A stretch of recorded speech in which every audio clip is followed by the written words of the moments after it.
अहिले विश्वमा एउटा चाहिँ अहिले जुन कोलोनाइजेसनको चर्चा पनि आएको छ र जसले गर्दाखेरि चाहिँ यो वास्तवमै इन्टरनेट नै यो पश्चिमा देशहरूले उपनिवेशको लागि आविष्कार गरेको औजारको रूपमा मानिन्छ, जसले चाहिँ एउटा निश्चित क्षेत्रको भूमि र सीमाको कब्जा मात्रै गर्ने हैन, हरेक यो त्यो मान्छेहरूको चाहिँ एउटा मन मस्तिष्क नै एउटा उहाँले कब्जा गरिरहेको छ भनौँ न। र त्यसै यो अहिले हामी आदिवासी जनजातिको कुरा पनि गरिरहेको छौँ र आदिवासी जनजातिहरूको आफ्नो सभ्यता, सांस्कृतिक सम्पदा, त्यसै गरिकन बौद्धिक ज्ञानको कुराहरू गरिरहेको छौँ, इन्डिजिनियस नलेज, इन्टेलेक्चुअल प्रपर्टीको संरक्षणको कुराहरू, अधिकारको कुराहरू गरिरहेको छौँ। र अर्कोतिर चाहिँ अहिले यो सामाजिक सञ्जालबाट चाहिँ खालि यो पश्चिमाहरूको चाहिँ नक्कल गर्ने प्रवृत्ति, जसले यसले चाहिँ एउटा थ्रेट चाहिँ के भइरहेछ भने हामी आदिवासी जनजातिहरूमा चाहिँ यो सामाजिक सञ्जाल आउँदैमा चाहिँ हाम्रो चाहिँ संस्कृतिको विकासहरू चाहिँ कहाँ भइरहेछ हाम्रो, र साथसाथै फेरि कति पश्चिमा देशका केही व्यक्तिहरू अथवा भनौँ न कतिपय त्यो सङ्घ संस्थाहरू आएर हाम्रो चाहिँ बौद्धिक ज्ञानको चाहिँ संरक्षणको कुराहरूमा चाहिँ हामी के कतिको सचेत छौँ भन्ने कुरामा नि मलाई जहाँसम्म हामी सोच्नु पर्दछ जस्तो लाग्छ। नत्र भने यो चाहिँ एउटा उपनिवेशको लागि विकास गरेको यो औजार चाहिँ को चाहिँ दुरुपयोग नहोस्, जसले गर्दा हाम्रो चाहिँ आफ्नो पहिचानै त्यो घुम्ने खतरामा जान सक्छ। हस्, धन्यवाद। यो सामाजिक सञ्जालको विषय चाहिँ अलिकति जटिलतर्फ मोडिँदैछ हाम्रो देशमा चाहिँ, किन भन्दाखेरि यो सामाजिक सञ्जालले हाम्रो घर परिवार बच्चा बच्ची सबै डिस्ट्रक्टिभमा गइरहेको अवस्था देखिन्छ हैन। त्यसले गर्दाखेरि हैन कन्स्ट्रक्टिभ छैन भन्ने लाग्छ। आवश्यकता छ तर कन्स्ट्रक्टिभ छैन, डिस्ट्रक्टिभ बढी भएकोले यसलाई नियमन कसरी गर्न सकिन्छ भन्ने कुरातिर चाहिँ अलिक बढी ध्यान दिनु जरुरी देखिन्छ एउटा हैन।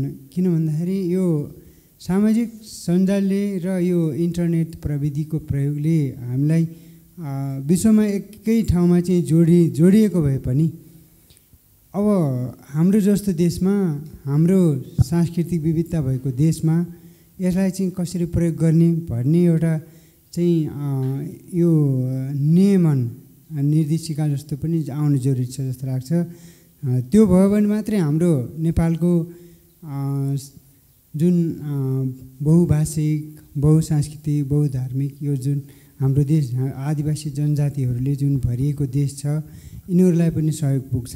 किन भन्दाखेरि यो बढी विकृति भित्रिएको छ, यहाँहरूलाई थाहा छ हैन। अब आजकलको जमानामा अब न 6 वर्ष 5 वर्ष नभएको बालबालिका बच्चालाई चाहिँ स्मार्टफोन दिएर घरकै आफ्नै अभिभावकले बिगारेको अवस्था छ। योलाई कसरी चाहिँ रोक्न सकिन्छ? योले हामीलाई चाहिँ कतातिर लाँदैछ त हाम्रो जस्तो नेपाली समाजलाई? हस्, धन्यवाद। नमस्कार, म अजय कुलुङ सोलुखुम्बुबाट।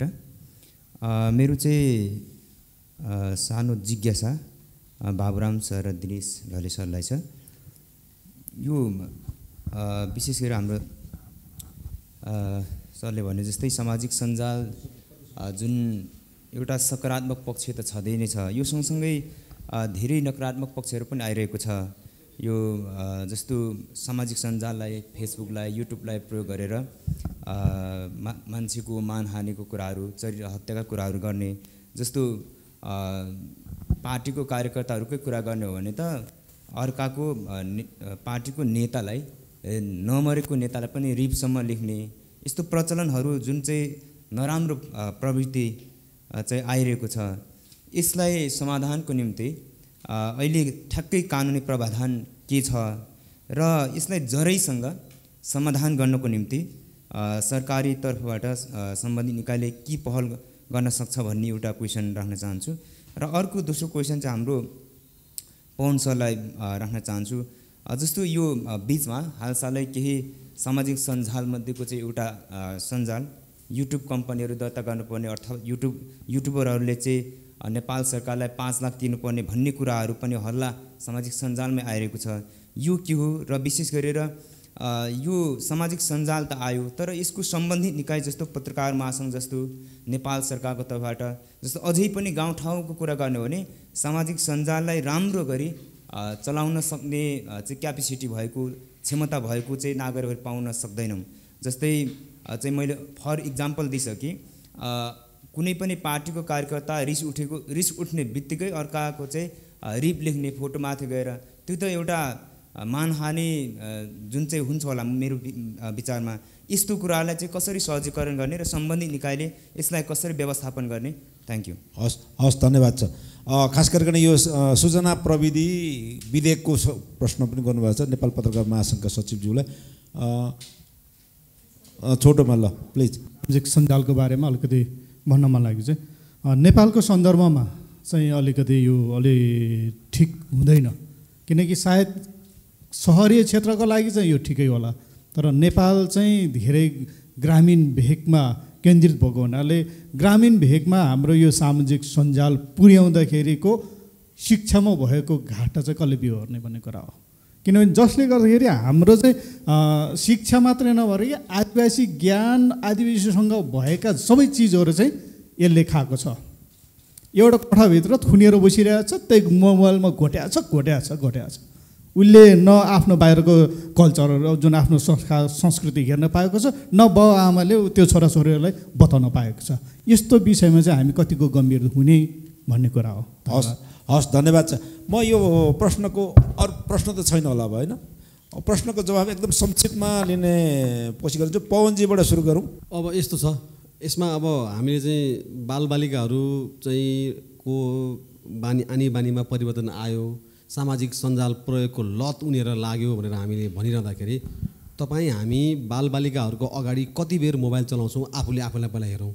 तपाईँ आफू चाहिँ फेसबुकमा झुन्डिने, टिकटकमा झुन्डिने, इन्स्टाग्राममा झुन्डिने, अनि तपाईँको घरका बालबालिकाले चाहिँ किताब पढिदिउन् भनेर तपाईँले दिमागमा राख्नु भनेको त्यो नै सबैभन्दा पहिले नै त्यो डिस्क्रिमिनेटेड सोच हो। त्यो चाहिँ अहिलेका बालबालिकाहरूले तपाईँले के भन्यो भनेर सिक्दैन, तपाईँले जे गर्नुहुन्छ उसले तपाईँकै आनी बानीबाट सिकिरहेको हुन्छ। तपाईँ आफूलाई पनि सो नियमनमा राख्नुहोस्। सामाजिक सञ्जालमा प्रयोग हामीले कहिले कुराकानी गरेका छौँ, के पोस्ट राख्नुहुन्छ, कस्तो चाहिँ सेयर गर्नुहुन्छ, फेक न्युज भने के हो, यस्ता कुराहरूमा चाहिँ विश्वास गर्नुहुन्न भनेर हामीले बालबालिकालाई भन्छौँ? भन्दैनौँ। हामी थमाइदिन्छौँ मात्रै। उसलाई के हो भन्ने बारेमा थाहा नपाइकन उसले गर्ने त उसले त युजभन्दा मिसयुजै ज्यादा गर्छ नि। अनि अर्को पनि एउटा कुरा बुझ्नुपर्ने कुरा के हो भने इन्टरनेट लिटरेट हुनु भनेको र सामाजिक सञ्जालको प्रयोग गर्नु भनेको फेरि त्यो आकाश जमिनको फरक कुरा हो। फेरि जो मान्छे इन्टरनेट लिटरेट छैन उसले युजभन्दा मिसयुजमा बढी रमाउन जान्छ। किनभने मैले अघि नै भने त्यस्तै खालको कुरा हामीले चाहिँ फेरि क्लिक बेटमा हाम्रो चाहिँ छ जम्मै कन्टेन्टहरू चाहिँ जुन सेयर हुन्छन्, जसरी लाइक छन्।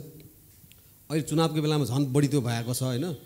अघि मित्रले भन्नुभयो कि अब यो पत्रकार महासङ्घले के गर्छ भन्ने कुरामा, अब यो अघि पत्रकार महासङ्घको लागि ठुलो टाउको दुखाइ भएको छ। यो युट्युब च्यानलहरूलाई अब रेगुलेट गर्ने कि नगर्ने, रेगुलेट गर्दाखेरि त्यसको अभिव्यक्ति स्वतन्त्रतामा के असर पुग्छ भन्ने कुरामा चाहिँ महासङ्घको ठुलो टाउको दुखाइ भएको छ।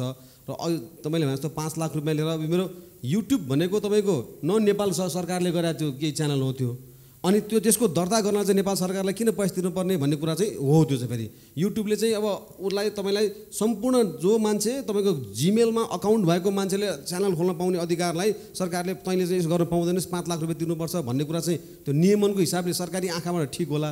तर अभिव्यक्ति स्वतन्त्रता अघि बाबुराम सरले जुन भन्नुभयो, अब मैले मेरो आफ्नो लिपिमा भाषामा चाहिँ कन्टेन्टहरू दिन नपाउँदाखेरि अथवा मेरो आफ्नो विचारहरूलाई त्यो समुदायलाई लक्षित गरेर चाहिँ मैले प्रयोग गर्छु भनेर भन्न चाहिँ नपाउने अवस्था सिर्जना भयो भने त्यो ब्यारियर चाहिँ क्रिएट गर्न पाइँदैन भन्ने कुरा हो। अनि केही चिजहरूलाई नियमन गर्नका लागि भनेर त्यसको पुरै सबै ढोका नै बन्द गरिदिने भन्ने कुरा चाहिँ सँग महासङ्घ सहमत छैन र यो असहमतिको बुँदा चाहिँ महासङ्घले राखेको छ। यसमा हामी अब छलफलमै छौँ, तर अब सरकारले राजपत्रमै सूचना जारी गरिसकेको छ। हजुर, नियमावली बनाइसकेको छ होइन। त्यही भएर यो गर्नुहुन्न भन्ने कुरामा महासङ्घ दृढ छ भन्ने कुरा हो। र अब यो नियमन गर्ने कुरा चाहिँ के हो भने अब तपाईँ नियन्त्रणमुखी भएर नियमन गर्ने हो कि अथवा यसको अब समाजमा परेका प्रभावहरूको आधारमा नियमन गर्ने भन्ने कुरा चाहिँ मैले अघि नै भने नि। अब यो कस्तो हुन्छ भने हामीले बुझेको इन्टरनेट भने के हो भने त्यो फेसबुक ट्विटरमा इन्टरनेट त यो भवसागर हो क्या यो। अनि हामीले त्यसको एउटा छेउको तपाईँको चाहिँ यो अब भन्न चाहिँ अब त्यति सायद उपयुक्त नहोला, तर दृष्टिविहीनहरूले अथवा जसले चाहिँ जसको दृष्टि छैन उहाँहरूले चाहिँ त्यो हात्ती छामे जस्तो खालको बुझाइ छ कि हाम्रो इन्टरनेट भन्ने बुझाइमा चाहिँ म पुच्छरतिर परेँ भने यो इन्टरनेट भन्दा पुच्छर जस्तो हुने रहेछ भन्ने ठान्छु म। अब मेरो कानतिर पऱ्यो भने यो कान यो चाहिँ छाम्दाखेरि इन्टरनेट भनेर त कान जस्तो हुनेछ भन्ने खालको मात्रै छ बुझाइ। यो एकाङ्की बुझाइ हो त्यो हाम्रो इन्टरनेटप्रतिको। त्यो एक पाखे बुझाइले गर्दाखेरि चाहिँ अब हामीलाई समस्या भएको, समस्या इन्टरनेटले दिइरहेको होइन कि समस्यासँग हामीले कसरी निपटारा गर्ने, त्यो समस्याको निरूपण के गर्ने भन्ने ज्ञान हामीसँग नभएका कारणले गर्दाखेरि चाहिँ यो सबै कुराहरू चाहिँ सृजना भइरहेको जस्तो लाग्छ मलाई। अघि हाम्रो पवनजीले भन्नुभयो जस्तै गरी इन्टरनेटलाई हामीले कसरी हेरेका छौँ, सामाजिक सञ्जाललाई हामीले कसरी हेरेका छौँ, यो सदुपयोगको पर्सपेक्टिभबाट नहेरिकन, दृष्टिकोणबाट नहेरिकन दुरुपयोग भएको छ भन्ने पर्सपेक्टिभबाट हेऱ्यौँ भने यसको चाहिँ बेनिफिट हामीले लिन सक्दैनौँ। मूल कुरा चाहिँ यसले यति ठुलो शिक्षाको चाहिँ माध्यम बनेको छ, ज्ञानको भण्डार बनेको छ, केही दुरुपयोगले चाहिँ त्यो समग्र ज्ञानको भण्डार, समग्र शिक्षाको प्रक्रिया, त्यो जुन हामीले ज्ञान प्राप्त गर्ने, आर्जन प्राप्त गर्ने, र त्यति मात्र होइन, अहिले साना यदि कुनै उद्यम चाहिँ फ्लोरिस गरेको छ, विकास विस्तार भएको छ भने त्यो सामाजिक सञ्जालमा उनीहरूले आफ्नो चाहिँ उत्पादनलाई प्रचार प्रसार गरेर भएको छ। सानो एउटा क्याफे खोल्नुहोस्, एउटा कृषि उत्पादन गर्नुहोस्, त्यसको बिक्री वितरण च्यानल बिल्ड गर्नको लागि चाहिँ इन्टरनेटले ठुलो योगदान गरेको छ। त्यसकारणले गर्दाखेरि यसको सकारात्मक पक्ष यति धेरै छ कि त्यसकारणले गर्दाखेरि मात्र के हो भने यसको प्रयोग किन त्यो लेभलमा प्रयोग गर्न सकेको छ नि। एउटा मान्छे बसेको छ इन्टरनेटमा चाहिँ भिडियो गेम खेलेर बस्छ, अर्को मान्छेले चाहिँ इन्टरनेटमा आफ्ना सामान बिक्री गर्छ, यो गर्छ त्यो गर्छ भनेपछि पक्कै पनि त्यो दुईटाको प्रयोग एउटै प्लेटफर्म हो, तर दुईटाको प्रयोगले लिएर आउने परिणाममा फरक लिएर आयो नि त। एउटाले चाहिँ विकसित परिणाम लिएर आयो, राम्रो परिणाम ल्यायो, अर्कोले चाहिँ उसलाई चाहिँ डिस्टर्ब गर्यो। त्यस कारणले गर्दाखेरि हामीले डिजिटल लिट्रेसी अघि प्रसङ्ग कुरा गर्थ्यौँ, इन्टरनेटको प्रयोग, सामाजिक सञ्जालको प्रयोग, यसलाई कसरी अधिक युजफुलको रूपमा गर्ने भन्ने हिसाबबाट चाहिँ जब हामी एउटा ओरिएन्टेसन विकास गर्छौँ, तालिम विकास गर्छौँ, त्यसपछि त्यो किसिमको शिक्षा हामीले चाहिँ स्कुलदेखि लिएर विभिन्न भोकेसनल कोर्सको रूपमा लिएर जान्छौँ भने अनि त्यसपछि यसको सकारात्मक कन्ट्रिब्युसनले नकारात्मक इन्टरभेन्सनलाई चाहिँ मिनिमाइज गर्दै लिएर जान्छ र यसको प्रयोगलाई सन्तुलित बनाउँछ। त्यस कारणले गर्दाखेरि हामी नियन्त्रणमुखी एप्रोचमा गयौँ भने यसले चाहिँ हाम्रो सकारात्मक कुराहरूलाई पनि नियन्त्रण गरेर सिद्ध्याइदिन्छ। हामी सकारात्मक हिसाबबाट गयौँ भने र अधिक डिजिटल लिट्रेसी अथवा साक्षरताको हिसाबबाट गयौँ भने चाहिँ केही दुरुपयोगहरूलाई पनि न्यूनीकरण गर्दै लिएर जान सक्छ। हामी जरैदेखि त उखाल्न सक्दैनौँ, अघि भनेको जस्तो जरै उखाल्ने कसरी भन्ने हिसाबबाट चाहिँ, किनभने संसार हामी मानव सभ्यता सुरु भएदेखि नै अपराध सुनेका छौँ, हत्या सुनेका छौँ, तर अहिले हत्या पनि बन्द भएको त छैन, जरैसँग उखाल्न त सकेका छैन। त्यस कारणले गर्दाखेरि अपराधहरूलाई न्यूनीकरण गर्ने हो, एकदमै तल्लो स्तरमा राख्ने हो यो कुनै पनि कानुनी व्यवस्थाको हिसाबबाट। अब अर्को हिसाबबाट कुरा गर्दाखेरि चाहिँ यो नियमनको कुरा र नियन्त्रणको कुरा, हामी दुईटा पक्ष एकदम प्रष्ट हुनु जरुरी छ। नियमन भन्यो भने व्यवस्थित हुन्छ, नियन्त्रण भन्यो भने चाहिँ त्यो तानाशाही प्रवृत्ति भन्छ नि, बेला बेला हामी राजनीतिक टर्मिनोलोजी पनि हुन सक्ला यो, त्यो कन्ट्रोल गर्ने, कब्जा गर्ने, त्यसलाई चाहिँ आफ्नो नियन्त्रणमा लिएर आउने किसिमबाट बनेका कानुन र त्यो व्यवस्थित बनाउने कानुन दुईटा फरक फरक कुरा हो। र नियमन गर्दै गर्दाखेरि चाहिँ त्यसको कानुनी उपचार, त्यसको न्यायिक चाहिँ प्रक्रियाका कुराहरू चाहिँ प्राथमिकता पाउँछन् भने नियन्त्रण गर्ने कुरामा चाहिँ प्रशासकीय नियन्त्रणको कुरा, सिडिओको नियन्त्रणको कुरा, निर्देशकको नियन्त्रणको कुरा, एउटा अफिस अधिकृतको नियन्त्रणको कुराहरू आउँछ। त्यस कारणले गर्दाखेरि सूचना प्रविधि विधेयक बन्दै गर्दाखेरि यसको अघिल्ला मस्यौदाहरूमा चाहिँ सामाजिक सञ्जाल दर्ता गर्ने भन्ने थिएन। म एउटा कुरा जानकारी पनि गराउँ, यो यसको जुन मस्यौदाको सुरुवाती क्रमहरूमा चाहिँ सहयोग गर्ने अथवा कन्ट्रिब्युसन गर्ने मान्छे मध्येमा म पनि हो। अनि सामाजिक सञ्जाललाई एउटा व्यवस्थित कसरी गर्ने भन्ने सवालमा चाहिँ सूचीकरण गरेर अगाडि लिएर जाने भन्ने खालको एप्रोचमा, दृष्टिकोणमा चाहिँ सुरु भएको थियो, तर पछि चाहिँ त्यो दर्ता गर्नुपर्ने भन्ने खालको चाहिँ मन्त्रालयबाट अथवा क्याबिनेटबाट चाहिँ थपाइएर अनि संसदमा गएको थियो। यसको चाहिँ व्याख्या दुई किसिमबाट आएको छ। एउटा चाहिँ व्यक्तिको खाता, जस्तो मेरो फेसबुकमा भएको अथवा युट्युबमा भएको खाता नै दर्ता गर्नुपर्ने हो कि फेसबुक अथवा युट्युब जस्ता सेवा प्रदायकहरू दर्ता गर्ने हो भन्ने कुरामा चाहिँ कन्फ्युजन हुँदाखेरि चाहिँ एक किसिमको डिबेट भयो।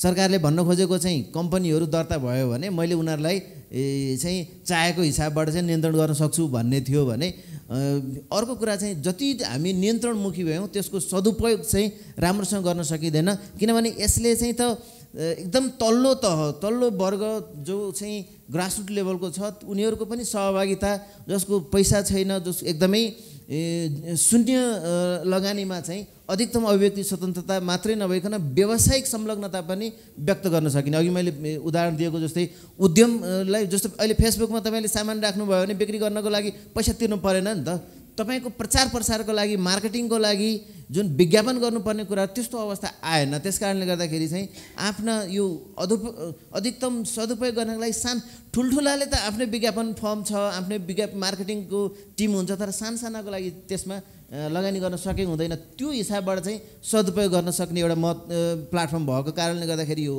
त्यसले गर्दाखेरि अब यसमा समराइज गरेर सारांशमा भन्नुपर्दाखेरि चाहिँ अभिव्यक्ति स्वतन्त्रता र मेरो उद्यमशीलतालाई चाहिँ सम्मान गर्ने गरी मेरो सहभागितालाई चाहिँ प्रत्याभूत गर्ने गरी चाहिँ यो यसले यसबाट आएका अप्ठ्यारा कुराहरू परिवारमा चाहिँ इन्टरभेन गर्यो समुदायमा इन्टरभेन गर्यो हस्तक्षेप गर्यो भन्ने कुराहरूलाई चाहिँ व्यवस्थित गर्नको लागि के गर्न सकिन्छ भन्ने हिसाबबाट हेर्नु महत्त्वपूर्ण कुरा हुन्छ त्यसको लागि चाहिँ कानुनभन्दा स्वनियमन अथवा तालिम अथवा चाहिँ अभिमुखीकरणहरू यस्ता खालका बसहरूले चाहिँ अधिक कन्ट्रिब्युट गर्ने भएको कारणले गर्दाखेरि चाहिँ डिजिटल साक्षरता नै एकदमै महत्त्वपूर्ण पाटो हुन सक्छ। धेरै धेरै धन्यवाद छ। म यो प्रसङ्गमा अन्य वक्ताहरूमा गइन हामीसँग कार्यक्रमको सुरुदेखि नै हामीसँग हुनुहुन्छ वरिष्ठ पत्रकार हुनुहुन्छ फोटो पत्रकार भन्न चाहन्छु विकास कार्की।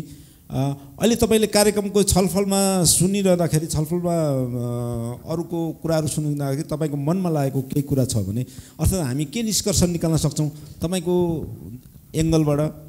धन्यवाद। यो बस सुन्दाखेरि बहुत इन्ट्रेस्टिङ बस लागिरहेछ मलाई विशेष गरी हाम्रो यो समावेशिता इन्टरनेट सञ्जालको कुराहरूमा आफ्नो अप्रोचको नयाँ अप्रोच ढङ्गले कुरा आयो जुन ढङ्गमा हामीले चाहिँ बहस गर्न जरुरी छ।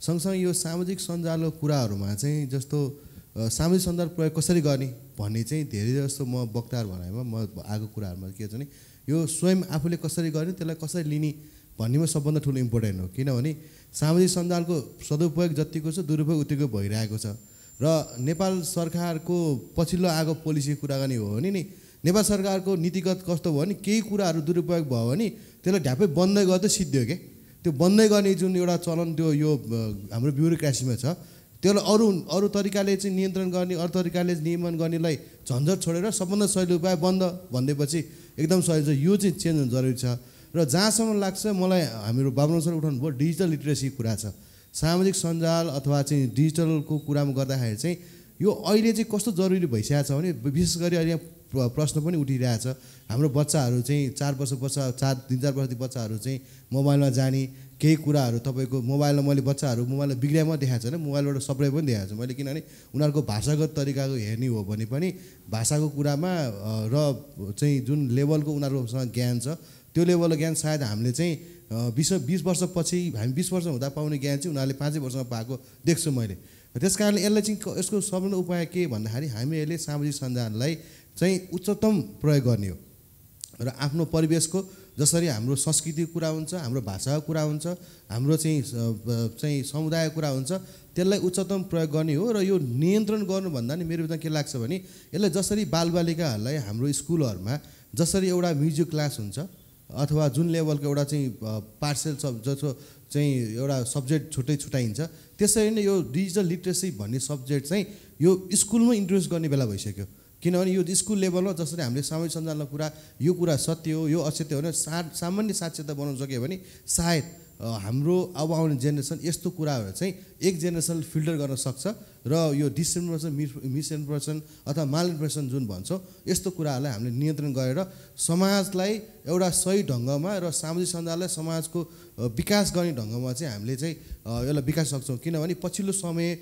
फेसबुक सामाजिक सञ्जाल जति पावरफुल माध्यम छ त्यो माध्यम चाहिँ हामीले सदुपयोग गर्न सक्छौँ भन्ने मेरो चाहिँ विचार बनायो। हस् धेरै धेरै धन्यवाद छ। अब म दिनेश घलेबाट कार्यक्रमको निष्कर्ष र अघि तपाईँलाई छुटेका केही छन् भने संक्षिप्तमा छोटोमा एकदम भनिदिन मन गर्दछु अनि हामी कार्यक्रममा अन्तिमतिर जाँदैछौँ। पहिलो कुरा यो सकारात्मक र नकारात्मक कुरा हाम्रो कुलुङजीको जुन कुरा आएको थियो केही कुराहरू सम्बोधन भइसक्यो जस्तो लाग्छ, तर म संक्षिप्तमा दुईटा शब्दमा यो सकारात्मक र नकारात्मक कुरालाई अथवा यो सामाजिक सञ्जाललाई कसरी लिने भन्ने कुरोको बारेमा म कुरा राख्न चाहन्छु। पहिलो कुरा सकारात्मक पक्षलाई व्यवस्था गरेर प्रवर्धन गरेर लाने हो र नकारात्मक पक्षलाई चाहिँ नियन्त्रण नै गर्ने हो कि। त्यसले गर्दाखेरि त्यो दुईटा पक्षलाई जो अश्लील किसिमको चाहिँ नकारात्मक किसिमको भिडियो अपलोड गरेर पठाउने त्यस्तो किसिमको मान्छेहरूलाई त नियन्त्रण नगरी कानुनको दायरामा त ल्याउनै पर्छ, किनभने कानुनको दायरामा ल्याइएन भने त फेरि त्यसपछि समाजमा त एउटा बेग्लै किसिमको अराजक सृजना हुन्छ।